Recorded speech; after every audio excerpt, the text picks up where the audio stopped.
दोस्तों, हमारे YouTube channel commerce knowledge hub में आपका बहुत बहुत स्वागत है। आज 26 जनवरी 2021 को करंट अफेयर से संबंधित जितने भी प्रश्न हो सकते हैं हम उन सबको कवर करने की कोशिश करेंगे जो आपके एग्जाम की दृष्टि से बहुत उपयोगी साबित होंगे।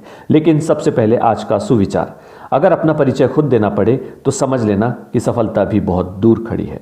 तो चलिए इन शब्दों के साथ शुरू करते हैं आज के important one liner current affairs और उनके कुछ जरूरी फैक्ट्स। चलिए शुरू करते हैं क्वेश्चन नंबर 1। भारत के किस राज्य में देश की सबसे लंबी रोड आर्च ब्रिज का उद्घाटन हुआ है? तो इसका सही जवाब है मेघालय। अब इसके बारे में थोड़ा सा जान लेते हैं। ये आर्च ब्रिज मेघालय के पूर्वी खासी हिल्स जिले के थारिया गांव में स्थित है। इस ब्रिज को वाहर ब्रिज नाम दिया गया है क्योंकि ये वाहर नदी पर स्थित है और ये ब्रिज भोलागंज और सोहराब को नांगजरी से जोड़ेगा। और इस ब्रिज का उद्घाटन 22 जनवरी को मेघालय के मुख्यमंत्री कोनराड संगमा ने किया है। वे पूर्व लोकसभा अध्यक्ष पीए संगमा के पुत्र हैं और इस ब्रिज के निर्माण में 49.395 करोड़ रुपए की अनुमानित लागत आई है और इससे राज्य में पर्यटन को बढ़ावा मिलने की उम्मीद है। अब मेघालय के बारे में देख लीजिए कि मेघालय के मुख्यमंत्री हैं कोनराड के संगमा, राज्यपाल सत्यपाल मलिक और राजधानी है शिलांग। चलिए आगे बढ़ते हैं क्वेश्चन नंबर 2 की तरफ। हाल ही में भारत के किस मैथमेटिशियन को प्रतिष्ठित Michael and Sheila Held prize 2021 मिला है? तो इसका सही जवाब है निखिल श्रीवास्तव। ये award Nikhil Srivastava, Marcus and Spielman तीनों को संयुक्त रूप से दिया गया है। निखिल श्रीवास्तव और 2 अन्य को जो ये पुरस्कार मिला है ये कैडिसन सिंगर प्रॉब्लम और रामानुजन ग्राफ्स पर लंबे समय से अनुत्तरित सवालों के जवाब ढूंढने के लिए दिया गया है।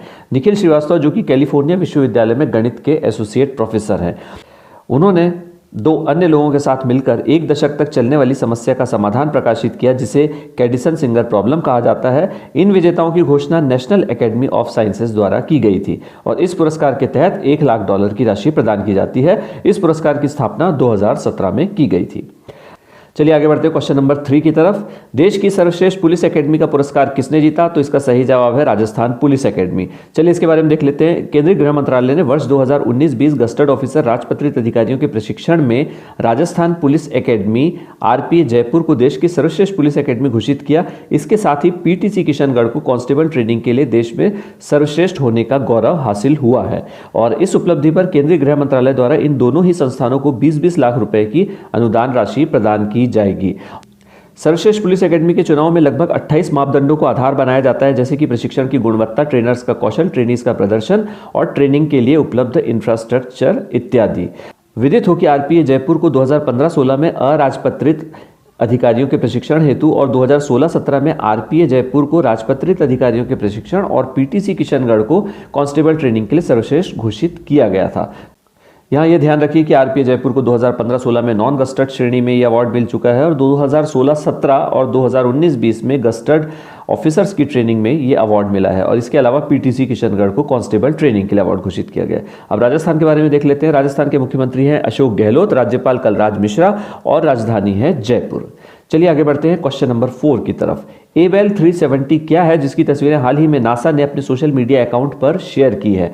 तो इसका सही जवाब है आकाशगंगा का समूह या गैलेक्सी क्लस्टर एबेल 370। चलिए इसके बारे में थोड़ा सा जान लेते हैं। नासा ने अपनी हबल टेलीस्कोप के माध्यम से एबेल 370 नामक गैलेक्सी क्लस्टर की तस्वीरें प्राप्त की है जिसे उसने अपने सोशल मीडिया अकाउंट पर शेयर किया।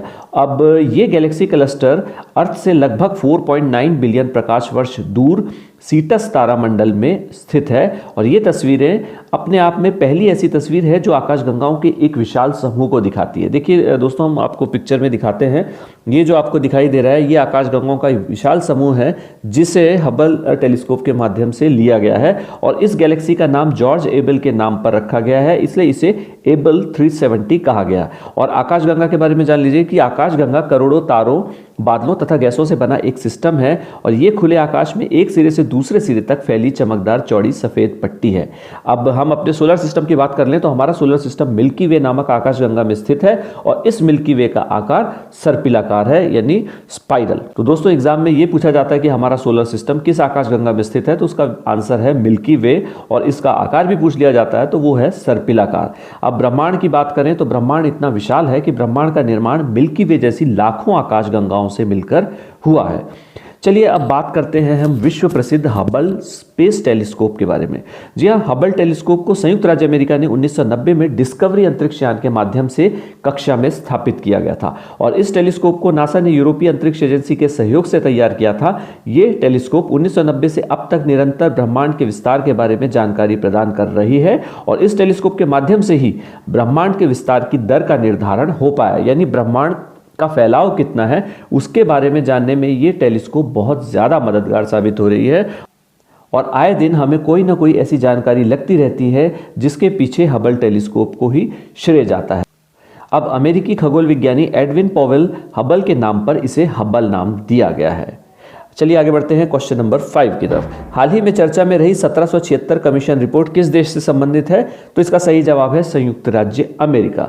चलिए इसके बारे में जान लेते हैं। व्हाइट हाउस ने 18 जनवरी 2021 को 1776 कमीशन रिपोर्ट जारी की, जिसे पिछले साल सितंबर 2020 में भूतपूर्व राष्ट्रपति डोनाल्ड ट्रंप द्वारा शुरू किया गया था और ट्रंप ने देश में देशभक्ति शिक्षा को बढ़ावा देने के लिए एक नेशनल कमीशन स्थापित करने के आदेश पर हस्ताक्षर किए थे, जिसे 1776 कमीशन कहा जाता है। हालांकि ट्रंप के इस कदम के पीछे नवंबर 2020 में संपन्न हुए अमेरिकी चुनाव बताए जाते हैं और वर्तमान अमेरिकी राष्ट्रपति जो बाइडेन ने सत्ता संभालते ही 1776 कमीशन रिपोर्ट को समाप्त कर दिया। तो दोस्तों ये इंपॉर्टेंट क्वेश्चन तो है, लेकिन साथ में ये भी जान लेना जरूरी है कि वर्तमान अमेरिकी राष्ट्रपति ने इस रिपोर्ट को समाप्त कर दिया है। चलिए आगे बढ़ते हैं क्वेश्चन नंबर 6 की तरफ। राष्ट्रीय बालिका दिवस कब मनाया जाता है? तो इसका सही जवाब है 24 जनवरी को। आइए इसके बारे में भी जान लेते हैं। इसका उद्देश्य बाल लिंगानुपात के प्रति जागरूकता फैलाना है और विभिन्न योजनाओं के माध्यम से बालिकाओं के सशक्तिकरण को बढ़ावा देना है और बालिकाओं के विकास के लिए सकारात्मक माहौल पैदा करना है। अभी हमने बात की राष्ट्रीय बालिका दिवस की, अब बात कर लेते हैं अंतर्राष्ट्रीय बालिका दिवस की। तो आपको यह भी ध्यान में रखना है कि अंतर्राष्ट्रीय बालिका दिवस जो है वो प्रतिवर्ष 11 अक्टूबर को मनाया जाता है और वो क्यों मनाया जाता है? बालिकाओं के अधिकारों के बारे में जागरूकता फैलाने के लिए और उन्हें शिक्षा, पोषण, स्वास्थ्य सुविधा, कानूनी अधिकार तथा भेदभाव से संरक्षण उपलब्ध करवाने के लिए मनाया जाता है। और अंतर्राष्ट्रीय बालिका दिवस की घोषणा संयुक्त राष्ट्र द्वारा की गई थी और 11 अक्टूबर 2012 को प्रथम अंतर्राष्ट्रीय बालिका दिवस मनाया गया। चलिए आगे बढ़ते हैं क्वेश्चन नंबर 7 की तरफ। अंतर्राष्ट्रीय शिक्षा दिवस कब मनाया जाता है?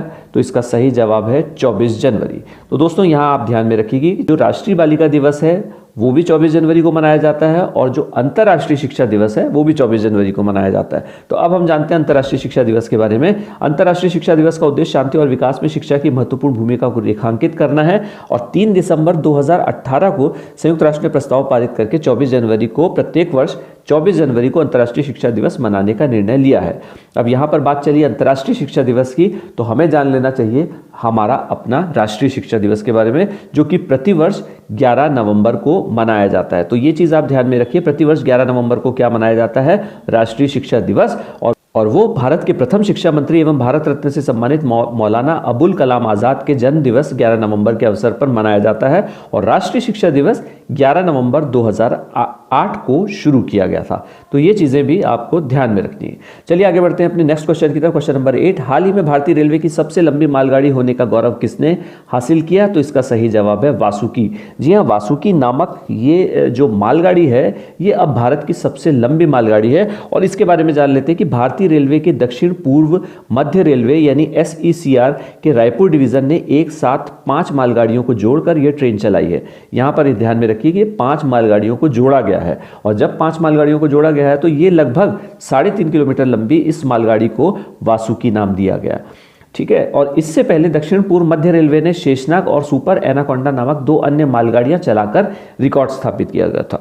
और दोस्तों ये जो रिकॉर्ड बना था ये अभी कुछ दिन पहले ही बना था, जहां पर शेषनाग और सुपर एनाकोंडा नामक मालगाड़ियां चलाई गई थी और अब उस रिकॉर्ड को दोबारा से भारतीय रेलवे ने तोड़ा है और वासुकी नामक 3.5 किलोमीटर लंबी मालगाड़ी को चलाने का गौरव हासिल किया है। आगे बढ़ते हैं अपने नेक्स्ट क्वेश्चन नंबर 9 की तरफ। हाल ही में किस लड़की को एक दिन के लिए उत्तराखंड की मुख्यमंत्री बनाया गया? तो इसका सही जवाब है सृष्टि गोस्वामी।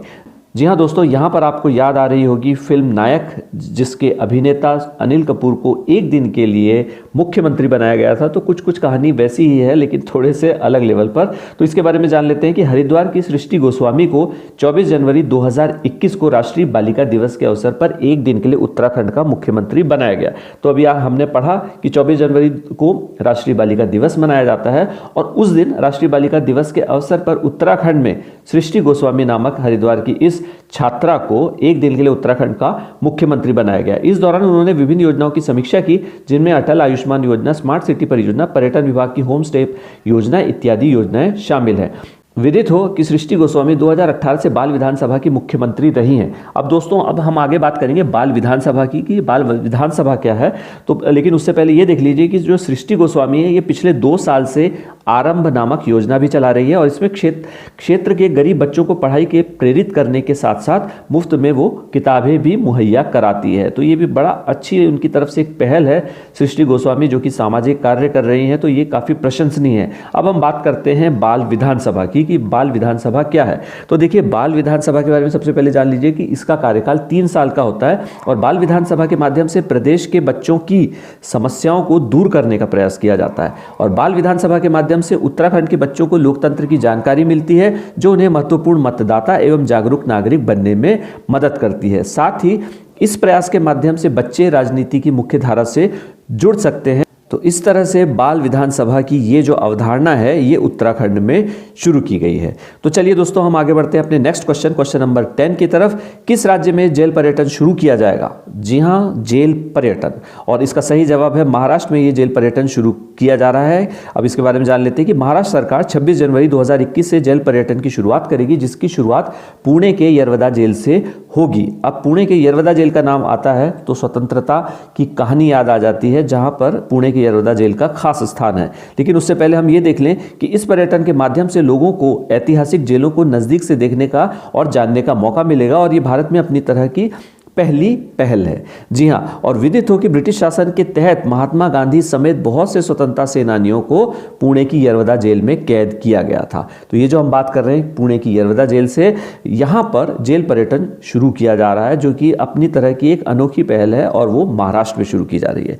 चलिए आगे बढ़ते हैं दोस्तों हम अपने लास्ट क्वेश्चन की तरफ, और वो है हमारा question number 11, national voters day के बारे में। जी हाँ, राष्ट्रीय मतदाता दिवस या नेशनल वोटर्स डे कब मनाया जाता है? तो इसका सही जवाब है 25 जनवरी को। और इसके बारे में जान लीजिए कि 25 जनवरी 1950 को भारत के चुनाव आयोग की स्थापना हुई थी और इसी स्थापना दिवस की स्मृति में राष्ट्रीय मतदाता दिवस मनाया जाता है। और राष्ट्रीय मतदाता दिवस पहली बार 25 जनवरी 2011 को मनाना शुरू किया गया था। अब हम बात करते हैं इलेक्शन कमीशन ऑफ इंडिया की। अब देखिए दोस्तों, क्वेश्चन एक होता है लेकिन उसके अंदर इतनी सारी चीज़ें होती है कि उससे बहुत सारे क्वेश्चन बनते हैं। तो हमारा उद्देश्य भी यही है कि जब कोई एक क्वेश्चन आपको समझाएं, अगर उसके अंदर कुछ और भी ऐसे पॉइंट्स हैं जो कि अलग क्वेश्चन के रूप में आपके सामने आ सकते हैं, तो वो हम आपको समझाने की कोशिश करते हैं। तो हम बात करते हैं इलेक्शन कमीशन ऑफ इंडिया की। तो राष्ट्रीय निर्वाचन आयोग एक संवैधानिक निकाय है। यहां पर यह ध्यान दीजिए कि ये एक संवैधानिक निकाय है और इसका कार्य भारत में निष्पक्ष एवं शांतिपूर्ण चुनाव संपन्न करना है। अभी हम बात करेंगे आगे संवैधानिक निकाय की कि संवैधानिक निकाय क्या होता है और वैधानिक निकाय क्या होता है। तो राष्ट्रीय निर्वाचन आयोग एक संवैधानिक निकाय है और जो ये चुनाव संपन्न करता है उसमें आते हैं लोकसभा के चुनाव, राज्यों की विधानसभा के चुनाव, राष्ट्रपति एवं उपराष्ट्रपति के चुनाव। ये सब कार्य करना है राष्ट्रीय निर्वाचन आयोग के जिम्मे। अब जो चुनाव आयोग है वो संविधान के अनुच्छेद 324 के अंतर्गत कार्य करता है। तो ये भी चीज आपको ध्यान में रखनी, क्योंकि एग्जाम में ये भी पूछा जाता है कि किस अनुच्छेद के अंतर्गत इसको कार्य प्रदान किए गए हैं। तो वो है अनुच्छेद 324। अब आगे बात करें तो भारत के प्रथम मुख्य चुनाव आयुक्त सुकुमार सेन थे। तो ये भी ध्यान में रखिए कि सुकुमार सेन भारत के प्रमुख चुनाव आयुक्त थे, जो कि प्रथम थे। अब मुख्य चुनाव आयुक्त का कार्यकाल 6 वर्ष या 65 साल की आयु जो पहले हो वहां तक होता है और अन्य चुनाव आयुक्तों का कार्यकाल 6 वर्ष या 62 साल की आयु जो पहले हो। विदित हो कि मुख्य चुनाव आयुक्त को संसद द्वारा महाभियोग के जरिए ही हटाया जा सकता है। अब हम बात कर लेते हैं संवैधानिक निकाय के बारे में। संवैधानिक निकाय वो निकाय होते हैं जिनका प्रावधान भारतीय संविधान में देश की लोकतांत्रिक व्यवस्था को चलाने के लिए किया गया है, यानी जिनका संवैधानिक प्रावधान किया गया है उनको संवैधानिक निकाय कहते हैं, ऐसी संस्थाएं। ठीक है, तो उनमें राष्ट्रीय निर्वाचन आयोग आता है और उसके अलावा संघ लोक सेवा आयोग और इस प्रकार के अन्य संस्थाएं भी मौजूद है। अब हम बात करें गैर संवैधानिक निकाय की, तो वो गैर संवैधानिक निकाय वो होते हैं जिनको जरूरत पड़ने पर सरकार द्वारा संसद में बिल पास करके स्थापित किया जाता है, जैसे कि योजना आयोग, राष्ट्रीय मानवाधिकार आयोग इत्यादि।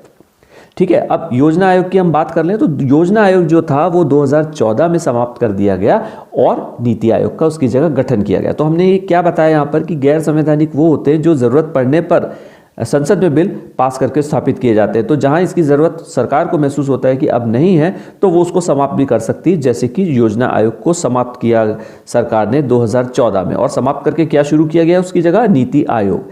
अब हम बात कर लें कि संवैधानिक निकाय जो है वो ज़्यादा टिकाऊ एवं शक्तिशाली होते हैं। तो यहाँ पर बात हो गई कि चुनाव आयोग एक संवैधानिक निकाय है और वो काफ़ी शक्तिशाली है। चलिए दोस्तों, इसी के साथ हमारा आज का वन लाइनर करंट अफेयर्स का प्रोग्राम यहीं पर समाप्त होता है। उम्मीद है कि आपको ये वीडियो पसंद आया होगा। अगर वीडियो पसंद आए तो इसे लाइक ज़रूर कीजिएगा, साथ ही हमारे चैनल को सब्सक्राइब भी कीजिए। तो कल फिर से वन लाइनर करंट अफेयर्स में आपके साथ दोबारा मुलाकात होगी। तब तक के लिए बहुत बहुत धन्यवाद।